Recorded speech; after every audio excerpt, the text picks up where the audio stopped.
अस्सलाम वालेकुम, मैं हूं फ़खर दुरानी और आप देख रहे हैं फैक्ट चेक पाकिस्तान। आज 3 मौज़ूआत पे बात करेंगे। सबसे पहले बात करेंगे डीजी आईएसपीआर और वज़ीर आला बलोचिस्तान ने एक प्रेस कॉन्फ्रेंस की और प्रेस कॉन्फ्रेंस में उन्होंने ये दावा किया है कि बलोचिस्तान के अंदर दहशतगर्दी और बीएलए की कार्रवाइयों की स्पॉन्सर जो है वो इंडिया कर रहा है। इंडिया किस तरह से स्पॉन्सर कर रहा है, कुछ तफसीलात इस हवाले से शेयर करूंगा और साथ साथ ये भी कि ये जो ऑपरेशन था तमाम तर मुखबियों को और जो हॉस्टेजेस थे ट्रेन के उनको कैसे बाजियाब कराया गया, इसके हकायक और कुछ मज़ीद आपके साथ तफसीलात शेयर करूंगा। दूसरे नंबर पे बात करेंगे ये डीजी आईएसपीआर ने आज अपनी प्रेस कॉन्फ्रेंस में भी दावा किया कि बलोचिस्तान के ये जो दहशतगर्द हैं बीएलए के, ये इनके अफ़गानिस्तान के अंदर कुछ रवाबित थे, इनके मास्टरमाइंड्स वहाँ पे बैठते हैं। बलोचिस्तान और बीएलए के दरमियान आपस में ताल्लुक़ क्या है, क्या रिश्ता है, कुछ हकायक और कुछ इन्फॉर्मेशन आपके साथ शेयर करूंगा और साथ साथ इसके आपको ये भी बताऊंगा कि क्या अफ़गानिस्तान के अंदर कोई ऑपरेशन रिजीम चेंज होने जा रहा है, क्या जो तालिबान की मौजूदा क़यादत है उसमें कुछ तब्दीलियां होने जा रही हैं या नहीं, इस पे भी कुछ आपके साथ इन्फॉर्मेशन शेयर करूंगा। और तीसरे नंबर पे बात करेंगे एक अफसोसनाक वाक़या मानसेरा में हुआ। एक दरिंदा सिफत टीचर ने एक स्कूल की चंद बच्चियों की इस्मत दरी की और इस्मत दरी करने के साथ साथ उनकी नाजेबा वीडियोस बना के उनको ब्लैकमेल करता था। बिलाखिर उनको पकड़ लिया गया है उस दरिंदा सिफत टीचर को और उससे तमाम डाटा और तमाम नाजेबा वीडियोस भी रिकवर कर ली गई हैं। इसकी क्या तफसीलात हैं, इस हवाले से भी बात होगी। सबसे पहले बात कर लेते हैं डीजी आईएसपीआर और चीफ मिनिस्टर बलोचिस्तान उनकी तरफ से जो एक प्रेस कॉन्फ्रेंस मुश्तरका की गई है जिसमें उन्होंने ऑपरेशन की पूरी तफसीलात बताई हैं कि किस तरह से ये ऑपरेशन जो ट्रेन हाई जैकिंग का था ये कामयाब तरीन एक ऑपरेशन था और उसके साथ साथ जो हॉस्टेजेस के हवाले से उन्होंने तफसीलात बताई हैं कि 354 हॉस्टेजेस उनको बाजियाब करा लिया गया है और उसके साथ उन्होंने ये भी बताया कि ये जो 354 हॉस्टेजेस बाजियाब कराए गए हैं उसमें से भी 18 जो है वो क्रिटिकल वुंडेड हैं या वो शदीद ज़ख्मी हैं, उनका इलाज मुआलजा चल रहा है। फिर उसके साथ साथ उन्होंने मज़ीद जो हकायक और फैक्ट्स बताए हैं उसके मुताबिक जो इनिशली फिगर बताया गया था आईएसपीआर की तरफ से वो ये बताया गया था कि 21 जो मुसाफिर थे जिनको मुग़वी किया गया था उनको शहीद कर दिया गया था, जो बीएलए के दहशतगर्द हैं उन्होंने किया था। अब जो तादाद है वो बढ़ के 26 तक वो पहुंच चुकी है। फिर उसके बाद उन्होंने ये भी बताया कि जो एसएसजी कमांडोज थे उसकी ज़रार जो कंपनी है उसकी तरफ से ये जो ऑपरेशन था वो किया गया मुखबियों को बाजियाब कराने के हवाले से और ये तारीख़ का किसी भी जो ट्रेन है उसकी हाई जैकिंग का तारीख़ का सबसे कामयाब तरीन ऑपरेशन था जिसमें इतने नंबर्स ऑफ जो हॉस्टेजेस हैं उनको बाजियाब कराया गया है। इसमें कोई शक नहीं है कि ये इनिशली जिस तरह से मैंने भी आपको बताया था कि ये एक बड़ा मुश्किल तरीन ऑपरेशन होगा क्योंकि जो स्ट्रेटिजिकली इन्होंने जो लोकेशन जो वो की थी जिसमें ट्रेन को एक सुरंग के करीब और वहाँ से ना तो स्नाइपर्स के ज़रिए कोई ऑपरेशन किया जा सकता था, इनिशली स्नाइपर्स के ज़रिए किया भी गया था लेकिन उसके बाद जो दहशतगर्द थे उनकी तरफ से जो रद्द अमल के तौर के ऊपर जो मुखवी थे उनको मारने का जो सिलसिला उन्होंने शुरू कर दिया था, जिसकी वजह से ये स्नाइपर्स ने ये जो स्नाइपर्स और उसके ज़रिए टारगेट करने का ऑपरेशन था उसको तर्क कर दिया था। और उसके बाद फिर हमने देखा कि बुध के दिन जो एक फुल फ्लैज ऑपरेशन किया गया जिसके ज़रिए तमाम मुखबियों को बाजियाब कराया गया। 26 अब तक की जो डीजी आईएसपीआर ने ये तफसीलात बताई हैं कि 26 लोग इसमें शहीद हुए हैं। साथ साथ उन्होंने जो ये बताया कि ये जो ट्रेन का एक कामयाब तरीन ऑपरेशन था जिसमें हाई जैकिंग का किसी भी इस हवाले से वो देखा जाए इतनी बड़ी तादाद में जो मुखबियों को बाजियाब कराया गया है। ज़रा मैं आपको बताऊं कि ये जो ये वाक़या हुआ है ट्रेन का और जो रेफरेंस दिया जा रहा था कि इससे पहले भी ट्रेन्स के जो मुख्तलिफ हाई जैक किया गया था वो कब कब और कैसे हुए थे और कहाँ पे हुए थे, इस हवाले से ये छठा जो है वो दुनिया में ये ट्रेन हाई जैकिंग का वाक़या था। उससे पहले जो पहला वाक़या हुआ था ये 1923 में हुआ था। ये लिंचिंग था चीन में, चीन का एक शहर है उसमें ये ट्रेन को हाईजैक किया गया था। चीन में साबिक फौजियों ने शंघाई ग्रीन गैंग ने ये ट्रेन अगवा की थी और 25 मगरबी मुसाफिरों और अमरीकी सेनेटर की बेटी समेत 300 मुसाफिर अगवा कर लिए थे जिन्हें $85,000 तावान दे के ये इसको बदले में रिहा करवाया गया था। ये जो ट्रेन हाईजैकिंग का था यानी ये 1923 में, आज से कोई 100 साल पहले ये इस तरह का वाक़या हुआ था। फिर उसके बाद दूसरा एक वाक़या हुआ वो इंडोनेशिया के मलूकिन महाज ने जो है वो 2 बार 1975 और फिर 1977 में 1977 में ہالینڈ میں جو علیحدہ ملک کے لیے یہ ٹرینیں اغوا کی تھی۔ پھر اس کے بعد انڈیا میں جو انڈیا پاکستان کی اس ٹرین ہائی جیکنگ کے اوپر بہت زیادہ تمسخر بھی اڑا رہا تھا، اور پاکستان کی جو لا اینڈ آرڈر اور اس کے ساتھ ساتھ جو سیکیورٹی کی صورتحال ہے اس کے حوالے سے یہ ٹونٹ کر رہا تھا۔ انڈیا میں جو ہے وہ ٹرین ہائی جیکنگ کے واقعات ہوئے، اور پہلی بار جو ہے وہ 2009 میں ماؤسٹ جو علیحدگی پسند تھے، انہوں نے جنگل محل کے قریب بھوناسر راجدھانی ایکسپریس ٹرین اغوا کی تھی۔ پھر 2013 میں ایک بار پھر دوسری مرتبہ رائے پور کے قریب سرونا ریلوے اسٹیشن کے قریب یہ جان ستاہدی ایکسپریس اغوا کر لی تھی، تاکہ ایک ہارڈ کور جو ان کے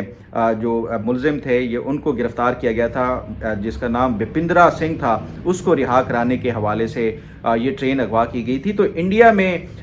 2 مرتبہ یہ ٹرین کی جو ہائی جیکنگ کا واقعہ ہو چکا ہے، لیکن اس کے باوجود بھی ہم نے دیکھا ہے کہ جو انڈین میڈیا تھا یا سوشل میڈیا کے اوپر جس طرح سے یہ کہا جا رہا تھا کہ پاکستان کے اندر یہ جو ٹرین ہائی جیکنگ کا واقعہ ہوا ہے یہ اپنی نوعیت کا پہلا واقعہ ہے۔ بہرحال یہ جو DGISPR کی طرف سے ایک ریفرنس بتایا جا رہا تھا کہ یہ جو جتنی بھی آج تک ٹرین ہائی جیکنگ ہوئی ہیں اس میں یہ سب سے کامیاب ترین آپریشن تھا، اس میں کوئی شک نہیں ہے، کیونکہ اگر انڈیا کے یہ دونوں واقعات دیکھیں اور پھر اس کے ساتھ ساتھ جو چین کا بھی 100 سال پہلے بھی ہوا تھا تو اس میں بھی تمام تر مغویوں کو تاوان ادا کرنے کے بعد ہی رہا کیا گیا تھا، لیکن اس میں تمام یہ جو جعفر ایکسپریس کا تھا دہشت گردوں کو بھی مار گرایا گیا، اور اس کے ساتھ ساتھ جو مغوی اتنی بڑی تعداد میں 354 مغوی تھے ان کو بازیاب کرایا گیا۔ تو یہ نو ڈاؤٹ اور بلا شک و شبہ یہ ایک کامیاب آپریشن تھا، لیکن سوال یہ ہے کہ یہ اس کے لیے آپریشن کے لیے یہ کوئی راتوں رات نہیں ہوا ہوگا، یہ اس کے لیے باقاعدہ منصوبہ بندی، اس کے لیے باقاعدہ جو لاجسٹک اور یہ سارا کچھ جو ہے یہ دہشت گردوں نے پلان کیا ہوگا۔ یہ ایک سوچنے کی بات ہے اور یہ سوالیہ نشان ضرور ہے کہ ان کی یہ جو تمام تر جو پلاننگ تھی اس کو پہلے سے کیوں نہیں ڈیٹیکٹ کیا گیا، کیا ہمارے پاس کوئی انٹیلیجنس انفارمیشن نہیں تھی؟ جو ذرائع یہ بتاتے ہیں کہ شاید کوئی ان کے پاس جو پاکستان کی ایجنسیز ہیں ان کے پاس انٹیلیجنس انفارمیشن تھی، لیکن آخری لمحوں میں یہ جو ہے وہ بتایا گیا کہ یہ کوئی اس طرح کا کوئی نہیں ہونے جا رہا، اس وجہ سے یہ ٹرین کو اتنی بڑی تعداد میں جو آرمڈ فورسز کے بھی تھے وہ بھی اس میں شامل تھے جو کہ مسافروں میں DGISPR نے ہی اس حوالے سے بتایا ہے کہ 18 اس میں جو آرمڈ فورسز کے جوان تھے جن کو شہید کیا گیا ہے۔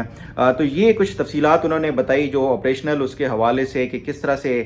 یہ بازیاب کرایا گیا، پھر اس کے ساتھ ساتھ انہوں نے جو انٹرنیشنل جو اس کے حوالے سے بتایا ہے وہ سب سے امپورٹنٹ اور سگنیفیکنٹ ہے، لیکن ساتھ ساتھ ایک چیز جو امپورٹنٹ ہے جو کہ میں سمجھتا ہوں وہ ہائی لائٹ کرنا ضروری ہے، وہ یہ ہے کہ DGISPR نے بھی بریفنگ میں بتایا، اور جو پہلے بھی اگر آپ کو یاد ہو پچھلے 2 دن پہلے بھی جو میں نے ویلاگز کیے تھے جس میں جو سروائیورز تھے جو بھاگ نکلنے میں کامیاب ہوئے تھے انہوں نے بھی یہ بتایا تھا کہ کوئی 100 کے قریب لوگ تھے جنہوں نے یہ اس ٹرین کے اوپر حملہ کیا تھا۔ انیشلی جب یہ پورا ہائی جیکنگ کے بعد تمام تر مغوی جو مسافر تھے ان کو ٹرین سے باہر نکال لیا گیا، جن کو چھوڑنا تھا جو بلوچستان سے یا باقی دیگر صوبوں سے تھے ان کو چھوڑ دیا گیا، اور پھر شام کے قریب یہ جو دہشت گرد تھے یہ 70 سے 80 یہ سروائیورز کا اپنا ہی اکاؤنٹ ہے، وہ یہ بتاتے ہیں کہ 70 سے 80 لوگ جو دہشت گرد تھے وہ یہ آپریشن کرانے کے بعد اور تمام تر انتظامات مکمل ہونے کے بعد یہ 20-25 لوگوں کو چھوڑ کے BLA کے دہشت گردوں کو باقی سارے واپس پہاڑوں پہ چلے گئے۔ DGISPR نے آج اپنی بریفنگ میں بھی یہ بتایا ہے کہ کیونکہ اوبیسلی جب یہ واقعہ ہوا دن کے 1:30 بجے اس کے بعد تمام جو سیکیورٹی ایجنسیز تھی وہ بھی الرٹ ہو گئی، اور اس کے بعد مانیٹرنگ بھی باقاعدہ اس میں کوئی شک نہیں کہ وہ شروع ہو گئی تھی، وہ ہیلی کاپٹرز بھی وہاں پہ پہنچنا شروع ہو گئے تھے۔ پھر تو اس کے بعد یہ جو BLA کے دہشت گردوں کی طرف سے وہ کیا گیا وہ آپ واپس اپنے پہاڑوں کی طرف گئے۔ DGISPR نے آج یہ بتایا کہ جب یہ ریٹریٹ کر رہے تھے اور جو آپریشن کچھ جو شام کو مکمل کرنے کے بعد کچھ لوگوں کو ہینڈ اوور کر کے یہ واپس جا رہے تھے تو جو سیکیورٹی فورسز تھے انہوں نے ان کو ٹریس کر کے جو پہاڑیوں پہ اپنے وہ کیا تھا، تو یہ ان کو ٹریس کر لیا گیا اور ان کو جو ہے وہ جہنم واصل کر دیا گیا۔ میں سمجھتا ہوں کہ یہ ایک بہت بڑی کامیابی، اور اسٹریٹجیکلی دیکھا جائے تو یہ ایک امپورٹنٹ وہ تھا کہ یہ تمام تر جو دہشت گردوں کے ٹھکانے ہیں ایک تو پہاڑوں کے اوپر یہ معلوم نہیں ہوتا تھا، تو یہ ایک پہلی مرتبہ یہ دہشت گردوں کے ٹھکانوں کا علم ہو گیا۔ پھر اس کے بعد اگر دیکھا جائے تو جس طرح سے جو SSG کمانڈوز نے باقیوں کو وہ کیا न्यूट्रलाइज़ किया और मारा है, तो उससे ये बिला शक व शुबा एक कामयाब ऑपरेशन था। इस पे जो मज़ीद जो डीजी आईएसपीआर की तरफ से बताया गया इस ब्रीफिंग में कि इंडिया के मुलव्वस होने के शवाहिद मौजूद हैं। इस पे उन्होंने जो ब्रीफिंग में बताया कि किस तरह से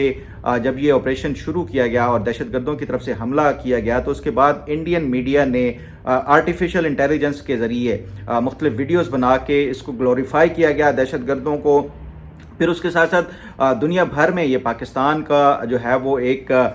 लॉफिंग स्टॉक बनाने के लिए या एक इस हवाले से वो किया गया कि पाकिस्तान की सिक्योरिटी कितनी वल्नरेबल है, कि ये दहशतगर्द ट्रेनों को भी अब हाईजैक करना शुरू हो गए हैं। तो जो एक प्रोपेगेंडा वारफेयर थी, जो इन्फॉर्मेशन वारफेयर है, उस हवाले से इंडियन मीडिया और सोशल मीडिया के ऊपर जो रॉ के जो मुख्तलिफ अकाउंट्स हैं वो सरगर्म हो गए और इस हवाले से पूरी दुनिया भर में ये इस हवाले से पाकिस्तान को बदनाम करने की कोशिश की गई। ताहम मैंने आपको जिस तरह पहले बताया कि ये कोई पाकिस्तान में अपनी नौइयत का पहला वाक़या था, इंडिया में इससे पहले 2 इस तरह के वाक़यात हो चुके हैं। ये डीजी आईएसपीआर की तरफ से बताया गया कि किस तरह से प्रोपेगेंडा वारफेयर के ज़रिए और मीडिया वारफेयर के ज़रिए इंडिया की इन्वॉल्वमेंट के सामने आए हैं। लेकिन उसके साथ साथ अगर आपको याद हो, 2 दिन पहले जिस दिन ये अटैक हुआ था, उस दिन ही मैंने आपको बताया था कि किस तरह से इंडिया की तरफ से ये फंडिंग की जाती है। जो हर साल मुख्तलिफ जो इतलात हैं, जो सिक्योरिटी ज़राए ये बताते हैं कि इंडिया की तरफ से ये जो बलूचिस्तान के अंदर दहशतगर्दी और जो इंसर्जेंसी है उसकी फंडिंग के लिए $1 अरब तक जो है वो इंडिया की तरफ से ये खर्च किया जाता है। ऑब्वियसली ये डायरेक्टली तो इंडिया ने कभी कोई इस तरह के लिंक नहीं छोड़ते, तो इनडायरेक्टली ही ये तमाम जो है वो फंडिंग की जाती है। और तमाम ये जो बलूचिस्तान के अंदर, चाहे वो कुलभूषण यादव को पकड़ना हो या उसके बाद उसकी जो कन्फेशन स्टेटमेंट है उससे भी वाज़े होता है। और उसके साथ साथ जो बाकी दीगर जो शवाहिद हैं जो इंटरनेशनल लेवल के ऊपर हुकूमत पाकिस्तान ये देती है, तो उससे एक बार फिर से ये एक वाज़े और ये साबित हो जाता है कि इंडिया पाकिस्तान के अंदर जो अमन व अमान की सूरत हाल है वो उसमें पूरी तरह से मुलव्वस है। पाकिस्तान में जो दहशतगर्दी की जो एक लहर दोबारा से शुरू हो रही है उसमें भी इंडियन इन्वॉल्वमेंट के हवाले से सामने और वाज़े सबूत आते हैं। उससे पहले भी अगर देखा जाए, ये तालिबान जो अफ़गानिस्तान में हुकूमत आने से पहले भी जो इंडियन इन्वॉल्वमेंट थी वो हमेशा सामने आती रही है और पाकिस्तान ने मुख्तलिफ इंटरनेशनल फोरम्स के ऊपर भी ये इसको हाईलाइट किया है। चाहे वो मुख्तलिफ जो इंडिया के अफ़गानिस्तान के अंदर जो काउंसलेट थे उनके ज़रिए फंडिंग करना हो, ये तमाम तर जो इन्फॉर्मेशन पहले भी आई, लेकिन ये आज एक बार फिर से जो इतने बड़े दहशतगर्दी के एक वाक़े के बाद जो एक हाईएस्ट लेवल के ऊपर जो फ़ौजी हुकाम की तरफ से और उसके साथ साथ एक वज़ीर आला के एक सूबे के वज़ीर आला की तरफ से ये इस तरह का जो आना है, तो इसका मतलब है कि ये पाकिस्तान के पास तमाम मुकम्मल सबूत हैं इंडियन इन्वॉल्वमेंट के हवाले से। अब देखना ये है कि ये पाकिस्तान इसको इंटरनेशनल लेवल के ऊपर हाईलाइट कैसे करता है, क्योंकि ये पाकिस्तान की एक बड़ी जो मैं समझता हूँ बैकड्रॉप है कि आप देखें जो कुछ अर्सा पहले कनाडा में जो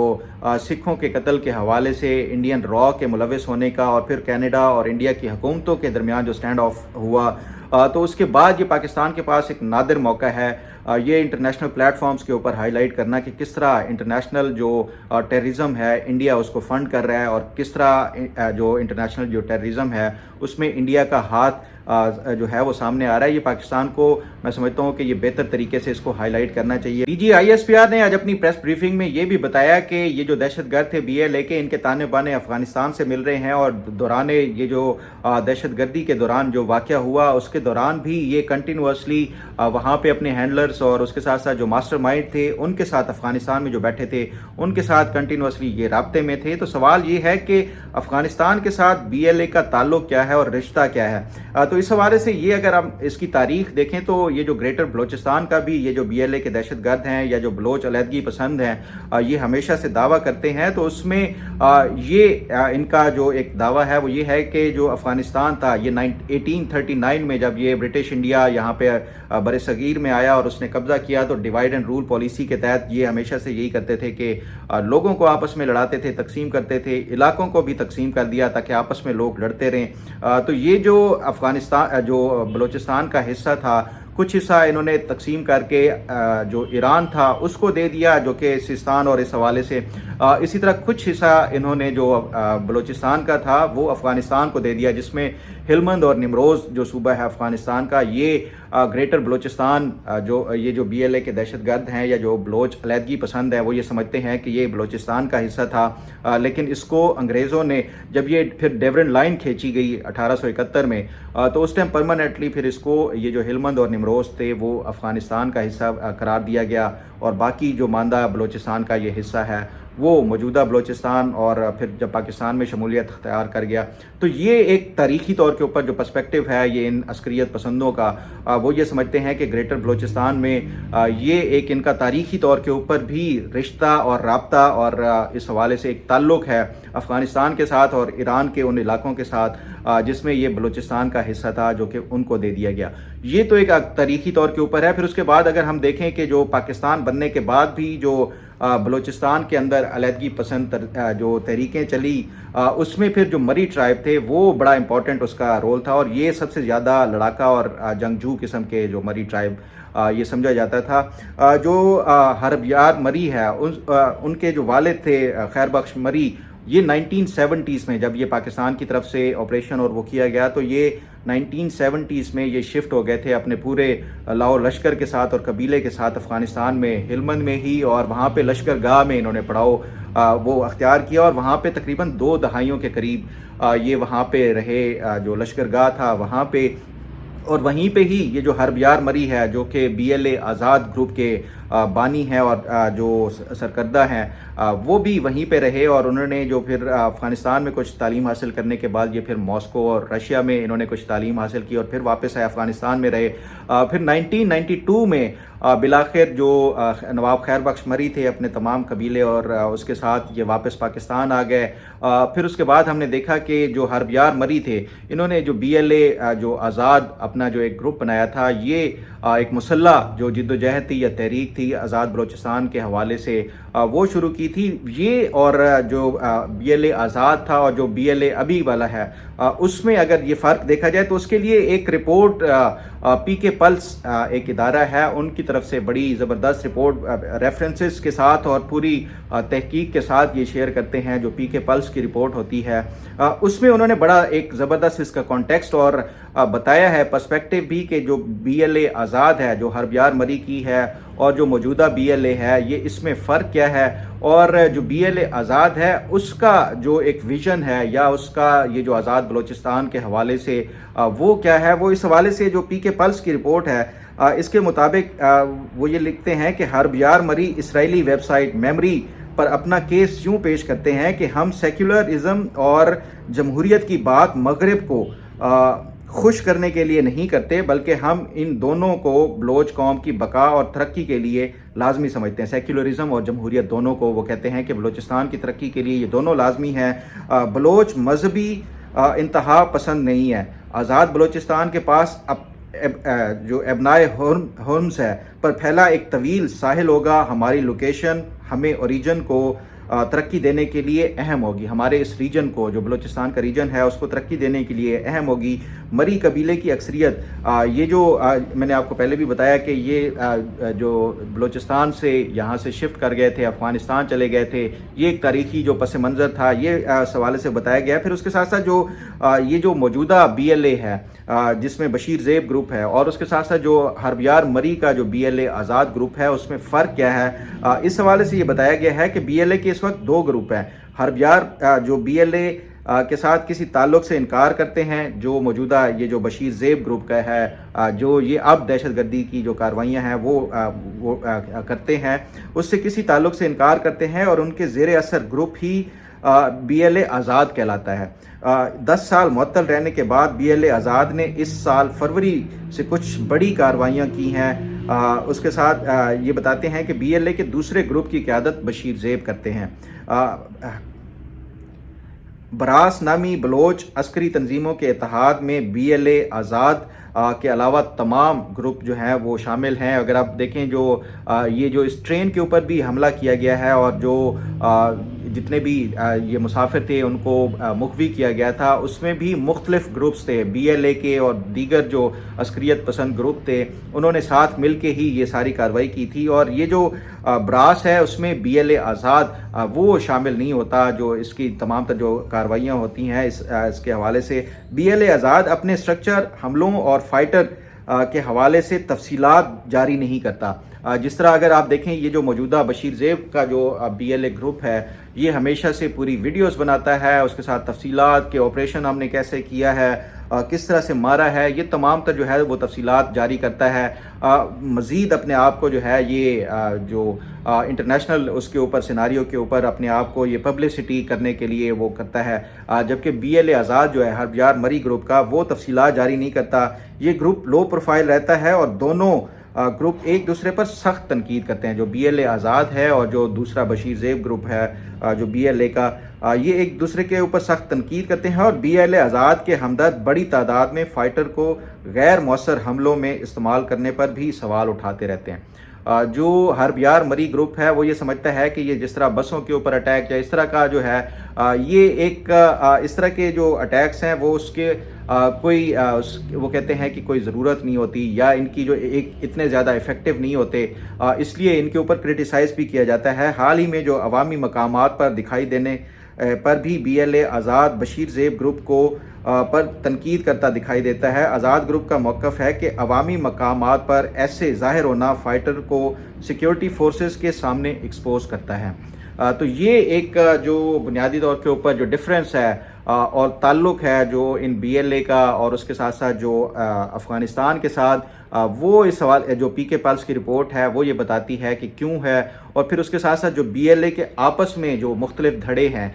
वो उनमें नज़रियाती तौर के ऊपर क्या इख्तलाफात हैं और क्या तज़ादात हैं,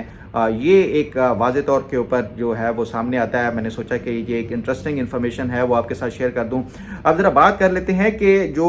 अफ़गानिस्तान के अंदर जो एक चल रहा है, ये काफ़ी अरसे से बात भी चल रही है कि शायद कोई अफ़गानिस्तान के अंदर कोई रिजीम चेंज हो सकता है। तो इस हवाले से भी ये जो PK पल्स है, ये दरअसल ये जो इस रीजन के हवाले से जितनी भी, चाहे वो सिक्योरिटी से रिलेटेड मामलात हों, चाहे वो इंटेलिजेंस से रिलेटेड हों, या इंटरनेशनल पॉलिटिक्स के हवाले से कि कौन कौन से प्लेयर्स यहाँ पे पाकिस्तान के अंदर मुलव्वस हैं, तो ये इस हवाले से एक बड़ी जो है वो ज़बरदस्त किस्म की रिपोर्ट हमेशा से डेली की बुनियाद के ऊपर ये जारी करता है। इसकी ही रिपोर्ट है, उसमें ये बताते हैं कि अफ़गानिस्तान से मुसलसल अफ़गान तालिबान की अंदरूनी तकसीम के हवाले से ख़बरें आ रही हैं। साथ इन्होंने सोर्स भी कोट किया है कि ये कहाँ से ये जो इन्फॉर्मेशन है वो ली गई है। ख़बरें आ रही हैं, इन ख़बरों के मुताबिक मुल्ला हैबतुल्लाह ने अबूरी वज़ीर दाखिला सिराजुद्दीन हक़ानी के अख्तियारात डिप्टी वज़ीर दाखिला इब्राहीम सदर के हवाले कर दिए हैं। अफ़गान अबूरी वज़ीर दिफा मुल्ला याकूब, ये जो मुल्ला उमर के साहबजादे हैं, और उनको भी साइड पर कर दिया गया है और उनके अख्तियारात अब्दुल क़य्यूम ज़ाकिर को सौंप दिए गए हैं। ये अगर मैं आपको थोड़ा सा बता दूं कि जो मुल्ला उमर के जो बेटे हैं मुल्ला याकूब, सबसे ज़्यादा अगर तालिबान के अंदर इस टाइम जो पॉपुलर हैं और जो पढ़ा लिखा भी समझा जाता है, और इस हवाले से जो सबसे ज़्यादा वो जिनकी जो है वो कबूलियत है, ये मुल्ला याकूब की है, जो मुल्ला उमर के बेटे हैं, उनको भी साइडलाइन कर दिया गया है। और फिर उसके साथ साथ सौंप दिए गए हैं। खोस्त के पुलिस चीफ को भी बरतरफ कर दिया गया है। ये कंधार से खसूसी दस्तों को काबुल में तैनात कर दिया गया है। ये सब इक़दामात उन वज़रा के अफ़गान तालिबान के अमीर मुखालिफ बयानात और किसी बगावत के खदशे के पेश नज़र उठाए गए हैं। सिराजुद्दीन हक़ानी मंजर से गायब हैं। अब्दुल क़य्यूम ज़ाकिर को अगर वाकई वज़ारत दिफ़ा की ज़िम्मेदारी सौंपी गई है तो ये बहुत अहम पेशरफ्त है, और ज़ाकिर लो प्रोफाइल रहने वाले तालिबान के बहुत मौसर और जो है वो एक मौसर जो मिलिट्री कमांडर के तौर के ऊपर समझे जाते हैं, जिनका हेलमंद, निमरोज़ और ईरानी बलोचिस्तान में बहुत ज़्यादा असर है। ये जो एक कनेक्शन अगर आप वो जो मैं बताना चाह रहा था कि इस तरह का जो BLA के हवाले से कनेक्शन था, ये हेलमंद और निमरोज़ में, और फिर उन बलोच रहनुमाओं के साथ ये बहुत ज़्यादा करीबी समझे जाते हैं, जो मौजूदा इस टाइम जो अफ़गानिस्तान के अंदर जिनको ज़्यादा अख्तियारात दिए गए हैं। तो उससे ये वाज़े होता है कि ये इब्राहीम सदर, जिन्हें सिराजुद्दीन हक़ानी की जगह वज़ीर दाखिला के अख्तियारात सौंपे गए हैं, ये भी लो प्रोफाइल रहने वाले बहुत ताकतवर मिलिट्री कमांडर हैं। इनका ताल्लुक भी हेलमंद से है। इन्होंने भी ईरानी बलोचिस्तान में एक लंबा अरसा गुजारा है। یہ دونوں طالبان رہنما ایران سے بھی قریبی تعلقات رکھتے ہیں اور بلوچ تحریک کے ساتھ بھی ان کی وابستگی بڑی قریبی ہے۔ جعفر ایکسپریس کے حملہ آوروں کی جو ٹیلی فون کالز ٹریس کی گئی ہیں وہ اپنے ان ہینڈلرز کو زرنج میں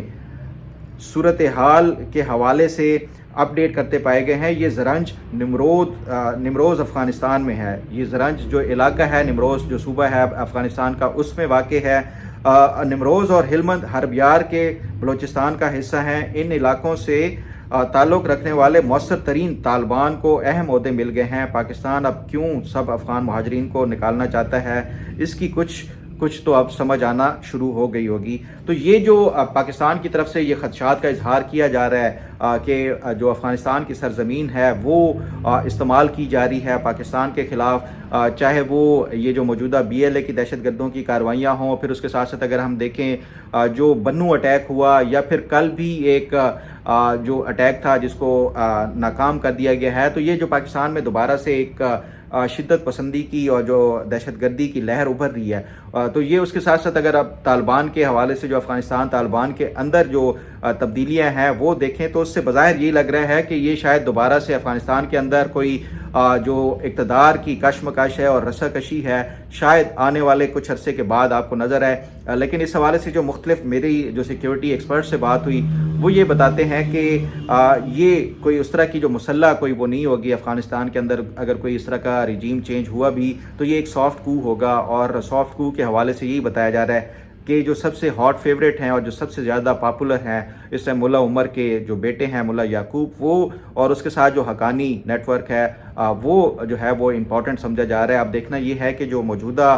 جو طالبان کی قیادت ہے، جو قندھار کی قیادت، اس کو ہی ہمیشہ سے جو افغانستان کے یہ کہا جاتا ہے کہ جس نے کابل کے اوپر حکومت کرنی ہے اس سے سب سے پہلے قندھار میں حکومت قائم کرنی ہوگی۔ قندھار میں جس کی حکومت نہیں ہوگی وہ کابل پر زیادہ عرصہ تک حکومت قائم نہیں رکھ سکتا۔ تو یہ دیکھنا ہوگا کہ قندھار میں یہ جو ملا ہیبت اللہ ہے اس کی حکومت کے حوالے سے اور جو اس کی امیری ہے اس کو چیلنج کیا جاتا ہے یا نہیں کیا جاتا، یہ بڑا امپورٹنٹ ہوگا، اور آنے والے چند عرصے میں یہ کچھ چیزیں واضح ہونا شروع ہو جائیں گی۔ تاہم جو پاکستان کے خدشات ہیں وہ بالکل واضح اور درست ہیں اس حوالے سے، جس طرح سے جو انٹرفیئرنس ہو رہی ہے اور جس طرح سے دہشت گردی کے جو واقعات ہو رہے ہیں، تو اس سے پاکستان بظاہر یہی لگتا ہے، اور جو کل میں نے اپنے ویلاگ میں بھی بتایا کہ پاکستان شاید کوئی اس طرح کی کارروائی بھی کرے افغانستان کے اندر ان بلوچ دہشت گردوں کے خلاف۔ وہ دیکھتے ہیں اب کیا ہوتا ہے۔ بہرحال جو افغانستان کی طرف سے بھی اس کا ریئیکشن ہے، جو حکومت پاکستان کی طرف سے الزام لگایا گیا، وہ یہ کہتے ہیں کہ پاکستان اپنا جو ہاؤس ہے وہ ان آرڈر کرے۔ اسی طرح انڈیا کی طرف سے بھی ریجیکٹ کر دیا گیا ہے جو پاکستان کی طرف سے یہ الزامات لگائے گئے ہیں۔ بہرحال اب دیکھتے ہیں کہ اس پہ کیا مزید پیش رفت ہوتی ہے۔ اب ذرا بات کر لیتے ہیں اس انفارچونیٹ واقعے کی، جس میں جو ایک معصوم بچیوں کی عصمت دری اور پھر اس کے ساتھ اس کی نازیبا ان بچیوں کی ویڈیوز بنانے کے حوالے سے ایک واقعہ رپورٹ ہوا ہے۔ یہ BBC کی ایک رپورٹ ہے، اس میں یہ بتایا گیا ہے کہ آج سے کوئی 3 سال پہلے یہ کوئی 3 بچیاں تھیں جو کہ 9th اور 10th کلاس میں پڑھتی تھی۔ وہاں پہ ایک ٹیچر تھے جس کا نام صیغہ راز میں رکھا گیا ہے، وہ ان جو اسکول میں بچیوں کو انگلش اور ریاضی کا سبجیکٹ پڑھاتا تھا، تو ان بچیوں کے جو ہے وہ عصمت دری کرتا تھا اور پھر اس کے ساتھ ان کی نازیبا ویڈیوز بناتا تھا اور نازیبا ویڈیوز بنا کے ان کو بلیک میل کرتا تھا۔ تو کچھ عرصہ تک یہ بلیک میل کرتا رہا، پھر اس میں سے ایک بچی نے اپنے والدین کو یہ بتایا کہ یہ اس طرح سے اس کو بلیک میل کیا جا رہا ہے، اور پھر ان کے جو والدین کو ایک دن ان کے بھائی کو ایک ویڈیو ملتی ہے فیس بک میسنجر کے اوپر، وہ ویڈیو کھولتا ہے تو اس کی بہن کی ایک نازیبا ویڈیو ہوتی ہے، جس کے بعد وہ اس بچی سے پوچھتے ہیں ان کے والدین اور ان کے بھائی، جس پہ وہ تمام تر جو تفصیلات ہے وہ بتاتی ہے، اور بڑا یہ سن کے افسوس ہوتا ہے کہ ہمارے تعلیمی اداروں میں اور یہ جو استاد ہوتے ہیں یہ روحانی باپ ہوتے ہیں یہ بچوں کے اور بچیوں کے، اگر یہ اس طرح کے مکروہ دھندے میں ملوث ہو جاتے ہیں تو پھر ہمارا جو معاشرہ ہے خدا نخواستہ یہ پستی کی طرف جاتا ہوا نظر آ رہا ہے۔ بہرحال یہ اس کے بعد یہ جو فیملی تھی، میں سمجھتا ہوں کہ یہ انہوں نے بڑا بہادری کا وہ اسٹیپ اٹھایا ہے کہ انہوں نے بجائے اس کے کہ یہ خوف زدہ ہو جاتے، انہوں نے پولیس میں رپورٹ کی، پولیس اس کی تفتیش کر رہی تھی، اور اس تفتیش کے دوران جب اس بندے تک پہنچی ہے اور اس سے گرفتار کیا اور اس سے تمام تر جو موبائل اور یہ ڈیٹا نکالا ہے، تو پولیس کی جو ابتدائی رپورٹ ہے اس کے مطابق کوئی 32 GB کا ڈیٹا ان بچیوں کے، کوئی 92 ویڈیو کلپس تھے جو اس غلیظ ترین شخص جو کہ اتنے مقدس پیشے کے ساتھ وابستہ تھا، اس سے یہ جو ہے وہ ملے ہیں ان 3 بچیوں کے حوالے سے۔ گو کہ جو باقی 2 بچیوں کی فیملیز ہیں وہ سامنے نہیں آئی، لیکن ایک جو فیملی تھی اس نے یہ اس کو پرسو بھی کر رہی ہے۔ امید یہی ہے کہ جو خیبر پختونخوا کی حکومت ہے، یہ مانسیرا میں یہ واقعہ پیش ہوا تھا، امید ہے کہ یہ جو خیبر پختونخوا کی حکومت ہے اس واقعے کو نہ صرف یہ کہ اس واقعے میں جو ملوث وہ استاد ہے درندہ صفت نما، اس کو کڑی سے کڑی سزا اور سزائے موت اگر ہو تو وہ اس کو دی جانی چاہیے کہ اتنے مقدس پیشے کے ساتھ یہ اس طرح سے جو کیا گیا ہے، اور پھر معصوم بچیوں کی جو عزتوں سے کھیلنا اور ان کو پھر بلیک میل کرنا، تو اس پہ خیبر پختونخوا کی حکومت بغیر کسی سیاست اور بغیر کسی لگی لپٹی کے یہ اس افسوسناک واقعہ ہے ہمارے جو تعلیمی اداروں میں ہو رہا ہے، اور اس طرح سے جو درندہ صفت لوگ ہیں، اس حوالے سے میں سمجھتا ہوں کہ جو حکومتیں ہیں، صوبائی حکومتیں، ان کو بھی یہ جو اساتذہ ہیں ان کی خاص طور کے اوپر جو مورل جو ایجوکیشن ہے اور اس کے ساتھ ساتھ جو ٹریننگ ہے کہ بچوں کو اپنے جو جتنے بھی اسٹوڈنٹس ہیں ان کو اپنے بچوں کی طرح سمجھ کے ٹریٹ کرنا چاہیے، نہ کہ بلکہ ان کو ایک جنسی درندے کی طرح نظر رکھتے ہوئے ان کے اوپر بری نظر سے دیکھنا چاہیے۔ بہرحال امید ہے کہ اللہ تعالیٰ اس طرح کے لوگوں کو ہدایت دے۔ امید ہے آپ کو آج کا وی لاگ بھی پسند آئے گا۔ اللہ تعالیٰ آپ کا حامی و ناصر ہو۔ اللہ حافظ۔